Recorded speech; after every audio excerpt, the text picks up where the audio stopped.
मध्य प्रदेश सरकार से एक परमिशन मांगी थी, जिसके तहत जो हमारे बच्चे दारुल उलूम में पढ़ते हैं, और बहुत दिनों से ये महसूस कर रहा हूँ मैं बाहर ज़िलों में जाने के बाद कि दारुल उलूम के बच्चे जो हैं मेन स्ट्रीम से दूर हट जाते हैं।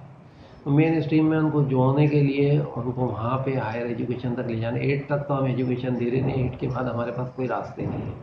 तो हमने जामिया अलीगढ़ का सिलेबस एडॉप्ट किया है, और अदीब उर्दू और माहिर उर्दू का हमने उसका पूरा प्रपोजल सरकार को दिया था। सरकार ने उसको एक्सेप्ट करते हुए हमें एक परमिशन जारी की है कि अदीब उर्दू को 10वीं के बराबर और माहिर उर्दू को 12वीं के बराबर माना गया है उर्दू की परीक्षाओं के लिए।